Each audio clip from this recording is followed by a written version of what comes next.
In this video, we're going to break down your backboard same way and your frontside board slide to figure out how you can get them to the next level.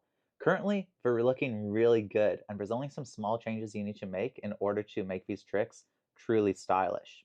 We're going to start with the backboard same way. Right now, you're doing it so you're landing flat base, drifting across the rail, and then popping and drifting. The reason why this is happening is because you're going and not blunting your board slide. Since you're landing flat base, that makes it so you need to land in the center of your board because you're going to be spending the duration of the rail drifting across. What makes it so when you pop up, instead of popping straight off the rail, you're popping angled to the side, making it so when you land, you have more sideways momentum, making it so you're going to have more pressure on your toe edge, and the landing is not going to be as clean, and you're not going to get as much height off the rail. The only way to change this is to change your board slide into a blunt slide. So instead of landing flat base, you're going to go and angle your board up and push in your back foot into the rail. This will make it so when you hit the rail, you kill all of your sideways momentum. It's also going to put more impact onto the rail, allowing you to naturally go and bend lower in your hips, loading up onto that back foot while staying in the same position across. This will keep your weight more centered over top of the rail, allowing your body to continue the rotation around.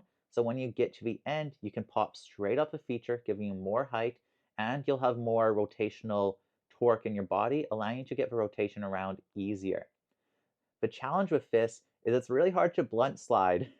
So this is something I struggle with as well, but really it's the only way to get your board slide same ways to the next level is from changing it from a normal board slide into a blunt slide. So focus on going up and smashing your back foot in with that little bit of angle to your board. And then when you can do that, load up and lock in. When you get to the end of a rail with the right body position, the 270 out is going to come a lot easier. That's going to take a little bit of time to work on, but it's going to really pay off in the long run. For your front boards, the changes you need to make are very minor. You're doing everything pretty much fundamentally correctly. You're coming in, keeping bend your legs, getting a nice straight takeoff, good upper body position, waiting to rotate the board until your tail fully leaves off, landing with a good amount of bend in your legs, good open body, and your head spotting the correct position. The only issue I'm seeing with this is you're having a little bit of wasted movement with your arms. So we're going to use the last frontside board slide to go and break this down, because I really feel like this is the only thing you need to change in order to make it so your frontside board slides are as stylish as you want them to be.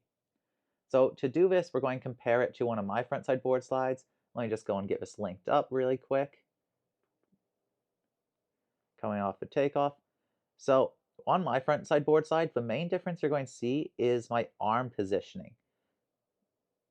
Your arms are coming up over your head as you're taking off, where mine are staying in the same spot that I'll be in for the duration of the frontside board slide.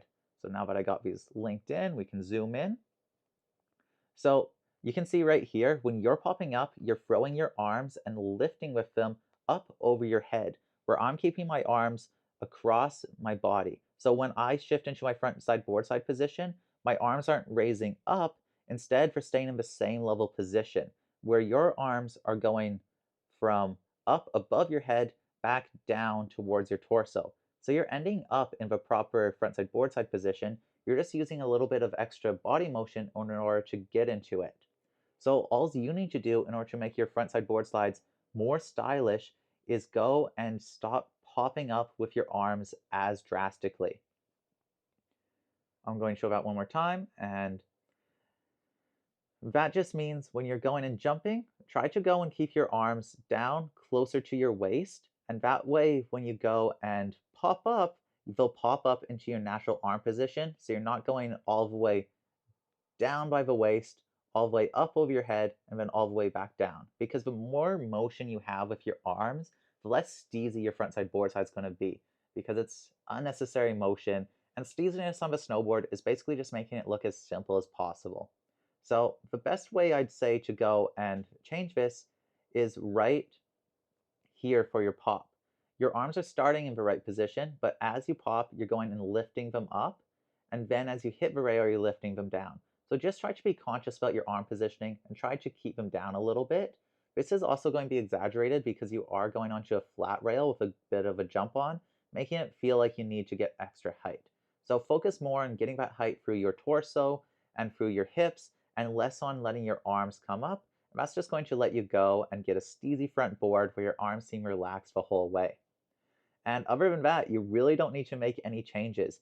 Your front boards are looking super solid, so keep it up, keep using these principles, and just be a little bit more mindful about what your arms are doing. And that's going to give you a front board that you're going to be really stoked on how it looks.